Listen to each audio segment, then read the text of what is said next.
Weaving Wisdom presents the first ever South African Birthing Wisdom webinar.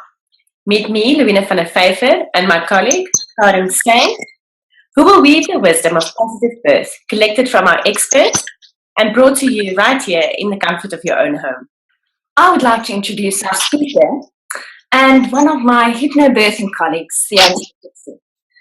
Theoni, your work offers the opportunity to educate, support, and coach new parents through the different stages of their development in pregnancy. And can you tell us a bit more about your experience of the needs of these expectant parents at the different stages and the services that you offer in response? Well, I mean, very much what you've said is that I like to journey with couples on their pregnancy journey, and I feel like it's vital that women and husbands also, and partners, if it's not a husband, that they prepare. So it's about preparing physically, it's about preparing emotionally, it's about also preparing the relationship, because all of that is going to change with the birth of the baby. Yeah. So I like to work with women physically, through the yoga, through the massage, but also emotionally, through if there's something that they need to release, whether it's a previous birth experience that they weren't happy with, or maybe they had a termination, you don't know, a loss of a baby, any of that can stand in the way of having a lovely healing birth the next time. So I like to work on all levels to really make sure that the couple is prepared for this new life that's coming. How would you know when a person is sufficiently prepared for the birth? They are confident, they are relaxed, they have it's an inner feeling that you can just tell when someone has done the work, when they've prepared, they've read enough but not too much, they've done relaxation enough but not too much, they haven't overthought things, so they come to a centered place. And that's what I also feel I give people, is not only confidence but a place to be able to be centered. You have conducted numerous ceremonies for women and families, including weddings, blessing way ceremonies, naming ceremonies, end-of-life ceremonies, and the like. What constitutes ritual? We do rituals every day, so ritual is part of our daily lives. But to mark something, so like a wedding, we're all familiar with weddings because a lot of people have had them or been at weddings, and it's about being witnessed by everyone. So when I do a blessing way, which is in pregnancy, usually towards the end of the pregnancy, we do a blessing way ceremony, and that helps a woman to really prepare. So she chooses who's there, and then I custom make the ceremony according to her needs. So if she, depending on the kind of person she is, if she's a person who enjoys touch, part of the ceremony would involve that people would massage her while there is music playing and she has her eyes closed. So she really learns how to receive the touch, receive the love and the support that these women are bringing her. And it's always kept positive as well. And we do different things, again, according to that mother. And I like to meet with either her mother or her best friend or her sister, whoever is her closest person, to be able to custom make that to the best of my ability. Then, of course, a baby blessing is lovely. And baby blessings you can do from, when the baby's a couple of weeks old, a couple of months old. And this last week I did one for a client who, her baby turned 1, and she likes to do it on her baby's first birthday. She did that for the first child, and now with her second child. So she incorporated, the family comes to the birthday party, we do this lovely blessing, and then everyone comes to eat and be merry afterwards. So then, and again, it's custom made depending on what they want, what their needs are, and it can vary from.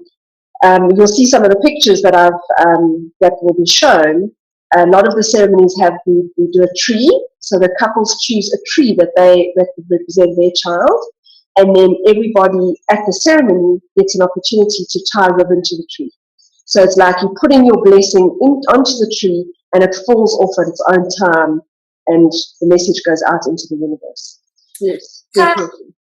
Why do we have these rituals and ceremonies during pregnancy and birth?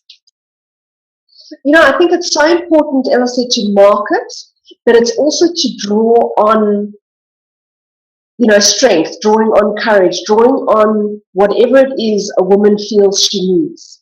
I find, you know, if we talk about a birth altar, you can do a pregnancy altar, you can do a birth altar, and that is really creating a space where you can invite and bring in elements that are supportive. So for myself, I did a birth altar, or a pregnancy altar rather, when I was wanting to get pregnant, and to really call on the spirit of my child, because I knew I wanted a baby, but I didn't know how it was going to come and when, and etc., and that I wanted to draw on that energy. So, and that for me was very supportive, and many clients have used it as well. At a birth, it's lovely to do an altar. You can have pictures of people maybe that have passed, maybe their mother has passed, someone isn't able to be there, so that it's a reminder that their energy is there and it's available to them. You know, they can have candles that people have given them. I've had women who've used, say they've done the comrades, or they've done some amazing other things in their lives, and they want a picture to remind them of, wow, look, this is what I've done, I can do this. So that gives them a lot of courage for the birth as well. Also what I did, part of one of the ceremonies or the rituals that I do, and I did for myself, is part of the Kundalini yoga tradition, is that you, at 120 days after conception, they believe that the soul enters. And souls normally leave and enter between midnight and 3 o'clock in the morning. So the tradition goes. So I was, you know, between 18 and 19 weeks pregnant is usually, and it usually coincides with movement, which is quite amazing. That's when babies usually move, is when the soul enters. So, of course, me, crazy person that I am, I decided to do this, and 120 days, and I managed to get 8 people together, so I was quite impressed. And there we were at midnight, and we chanted for 3 hours, from midnight to 3 o'clock in the morning, and we used 2 different Kundalini yoga chants. The one is about feminine wisdom and feminine, calling on the feminine energy, and then another one is a healing one. So it was absolutely lovely, and we did this, and then I wasn't quite sure, you know, did the soul enter or not? Well, let's just do it the next night. So there was less of us the second night, but we did it anyway. But my son definitely arrived the first night, because it was amazing. I could feel it. I could feel my body was physically heavier. I could feel that he was then with us. So yeah, so that is an amazing thing. And obviously that's the way the Kundalini people do it, and obviously because that's part of my tradition, that's how I did it. But a lot of other women have done it differently. So you can, when you know it's the day, you can say a prayer, you can light a candle, you can commit to the child. The mother and father can sit together and go, wow, you know, we're bringing the soul. Yes, it's a person, but it has a soul, and it's coming into this world, and what do we commit to it, and what are we promising, and what are we going to do, and how are we going to be as parents, and how do we want to be? So it's also very much about, in the preparation, it's about preparing what kind of parent you want to be, and looking at, reflecting on your past. How was I parented? What did I like? What did I not like? What do I want to continue? So that we are more aware and conscious of what we are doing, that we're not just having babies, that we're actually making it an amazing experience for everyone. When you talk about that, welcoming the soul in, I think for many moms, especially those who have suffered loss and miscarriage before this pregnancy, they're almost afraid to love their pregnancy, to be overly committed to this child in case they should lose it again, and to allow ourselves to go through a process like that. So I commit to you now, to whatever happens. This isn't necessarily an expectation that it has to turn out in a birth, but you are here now. And I honor this presence and this phase that I am going through for what it is in my life now. So powerful. Wow, absolutely. Well, please tell us more about some of the other rituals that you do. I'm trying to think. Okay, so there's 120 days. Then, obviously, you know, at the birth, as I've mentioned, it's really wonderful to have things to be able to draw on and to really think about. So, the blessing way, I was just thinking, I did one not so long ago, and I've got another one coming up this month for a client of mine, and we're going to make her a birthing necklace, and it is around, and people have done it, and for her, it's just so wonderful to be able to make a birthing necklace that she can wear. So the birthing necklace is beautiful. I remember being at a VBAC at a birth birth as a doula this year, March. And I was with a client who was having a VBAC, so it's a vaginal birth after cesarean. And she had had, her first labor had been very long, membranes had released before she started labor, it had been long, so there was a lot happening. So of course we did the work. She came to yoga, she had massage, we worked through the last, we really, it was amazing. And so she called me in the morning to say, her waters are breaking again, the same as last time. So I said, no, it's not the same, it's similar. It's similar, but it's not the same. It's going to be different. So immediately her mind could go, okay, it can be different. So I said, okay, well, let me know when you need me. Fine. About half an hour later, she says, no, she thinks she needs me. So I said, well, do you want to come to me for a massage? Because we had booked a massage anyway. She goes, well, she's feeling like she can't drive. So I was like, maybe I must just come to you. So of course, I arrived there about half an hour later. And she's having surges, which we like to call hypnobirthing surges. Which they were happening probably every 4 minutes. So I said, okay, well, I think things are happening, and I don't think it's going to be very long. I don't think it's going to be like 12-hour labor. She goes, oh, really? So I said, yeah. Anyway, she says, but she doesn't know what position the baby's lying in. So I said, okay, let me try and help her to, move her pelvis, see if we can get baby in a better position. If baby's, well, then the surges went to like every 2.5 minutes. I said, I think we should go. So we arrived, we went to Genesis, we arrived, and she was fully dilated. Later, we started running the water, and at one point she was in the water and she was like, she just doesn't know if she can do this. I just knew that if I could give her something for courage, so I went and got her necklace, because I knew where it was, and I said to her, remember this. And she just took one look at it, and she looked at me, and there was just this acknowledgement of, wow, okay, I have strength that I can draw on with all the women that were there. Good. So that complete wow experience when she put on, or just looked at that necklace. Yes. What happens in that moment? I think there's in NLP terms it's called, there's a shift that happens that we know that they're in alignment. But for her, it's almost, it's a physical anchor for her to realize that she's not on her own, that she can do this, that she's got that courage within her. And with anchoring, of course, it's that thing that you attach meaning to something on the outside. Exactly. But as soon as you connect to that outside thing, it activates this process within. Exactly. Oh, that is so nice.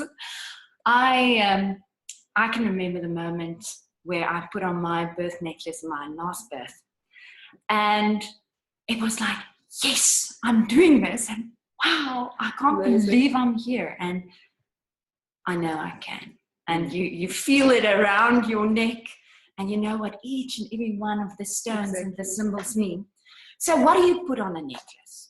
What do you put on a necklace? Wow, we've had so many things. That's why I say it depends on how many people you have. So if you have a small blessing way, it's fine. But I've been at a blessing way where, there was 20 women, and if they're each putting on 3 beads, you walk around like that, so you can't really wear it. So I like it to be beads that you can touch and feel, and I've had people who put bells on, and people who've attached shells, and all sorts of things. It depends on the meaning that you are giving and, how we do the ceremony. Okay. So it can be made up of lots of things, but the more eye-catching and different it is, the better, and more touchy-feely it is, the better.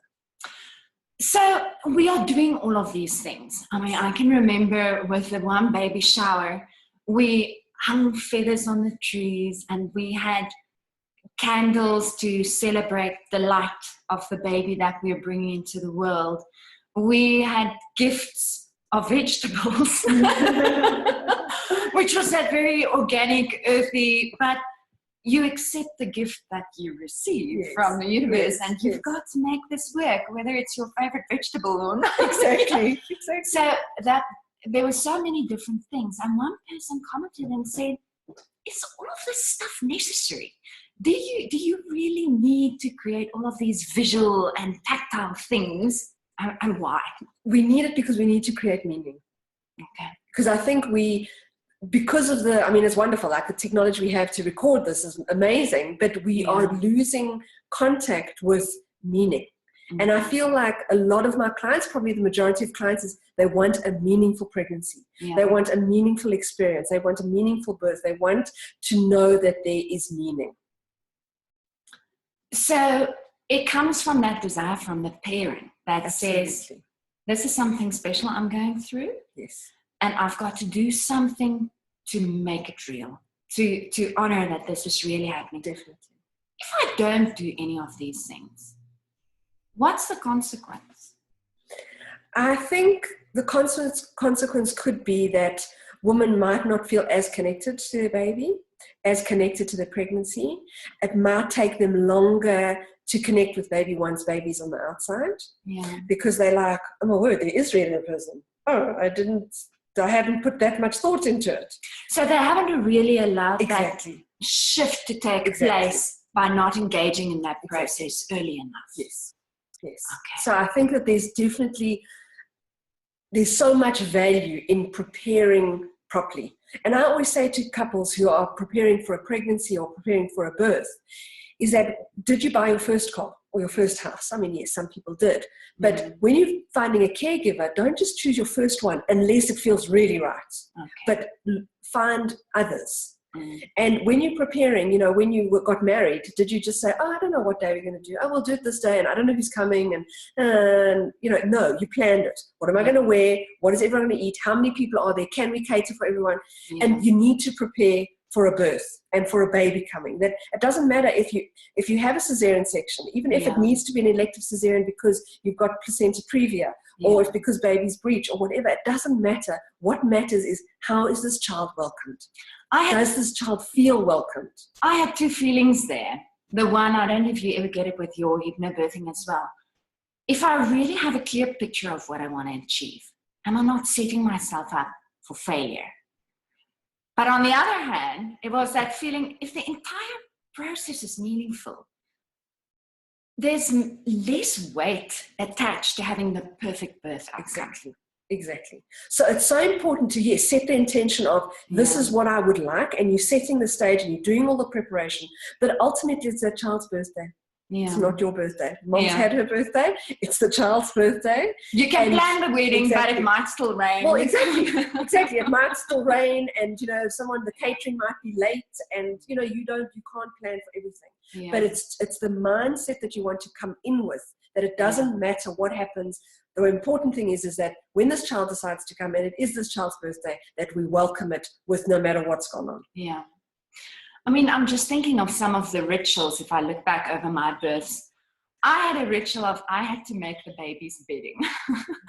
And with every stitch that you make, you are creating this thing that's going to keep the baby warm, and that's going to create a beautiful environment. My husband couldn't understand why I took all of this time to sew by hand, all these things. Yes. But I had to do it. It was my process and my commitment. Absolutely. What other crazy things have you heard mums do that's their unique ritual for creating meaning to their commitment?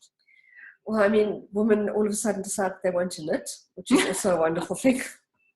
So, making things with your hand, knitting. A few of the blessing way ceremonies, I've actually had people bring a piece of material. And then the mother makes a quilt. Yeah. So it's things like that you can do to, again, incorporate the community for the child.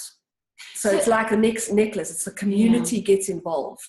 So even something like keeping a diary. Absolutely. And tracking your thoughts and your wishes and your prayers would be a form of a ritual to connect you to. Also, writing a letter to the child, like I said earlier when we were talking about the mom and the dad preparing, is to write a letter to the child of this is our commitment. This is what, and what's interesting is I've had people use what they wrote there in the baby's blessing. Once they're 6-9 months old, they're like, this is what we wrote when we were pregnant with you, and we're actually rereading it to you now when you are here. And it's almost like a recommitment, which is very beautiful. You talked about it earlier, but I didn't reflect on it. There's something about that blessing way ceremony where all the powerful people in your family and in your friendship group is there to witness you going through transition. But they also reflect on your strength Yes. and on your uniqueness that you can draw upon. Where does that ritual come from? It's actually from the Navajo tradition, the American Indians. And they do it, I mean, they're very into rituals. And what happened is in the 1970s, two midwives decided that women needed more than just a baby shower, because a baby shower is lovely, and women, people are so generous, and it's very beautiful to get things for the baby, but it's not only about the baby.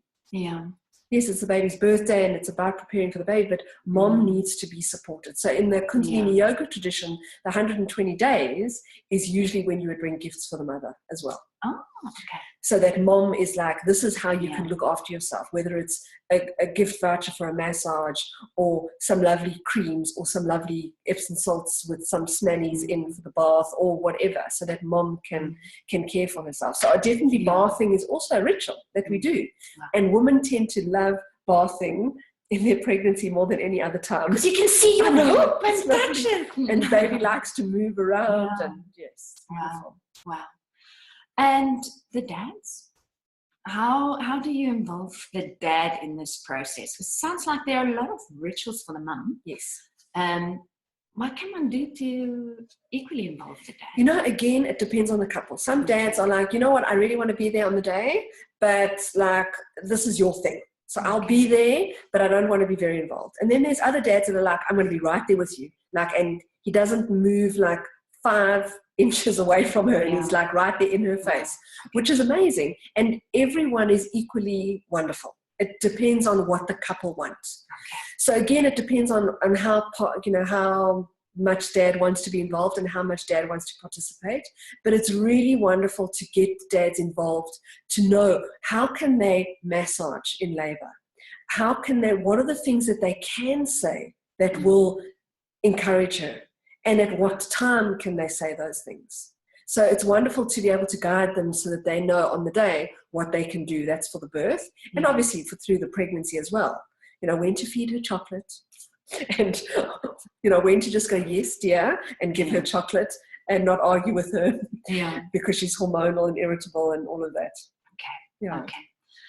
When you were talking about the showing of support to mothers, research into postnatal depression says that feeling a lack of support is one of the reasons why women sometimes do suffer. Yes. We also know that postnatal depression is related to women struggling to make that transition from everything I was and having lost a lot of what I was and not really knowing yet what I've gained. So that it's that difficult transition to make. So when a mother has a visual image of all the people that are there to love her and support her, it's also something that she can carry through after the birth. And support is vital. And I say to people beforehand, set up your support system. Who's going to bring you meals for the first 2 weeks? If you don't have friends that are going to bring meals, then make sure that you've got the freezer stocked, or so that the practical side is taken care of, but also the emotional side, so that they do have that ongoing support. It's absolutely invaluable. And as much as we celebrate life, we're kind of honoring the spirit, whether it stays and it lives with us for life, or whether it leaves. What rituals can a mother do in the case of a stillbirth or a loss? I found that it's very important that a mother gets to hold her baby. It's very important, because you need to, it's part of the grieving. That mom needs to be able to hold baby, take photos, take a piece of hair and have that, so that she's got that to, not to hold on to, but to have a memory of while she's processing her grief and her loss. So it's so important to document it, if you put it that way, to document all of that. And then also, again, it's a process, like everything. Everything's a process. So it's about taking her time, and at the appropriate time to do a process which I call a birth release, where we can actually go, okay, so this is what went on, this is what happened, these are the learnings that I've gained, and I can have some peace in my heart about it.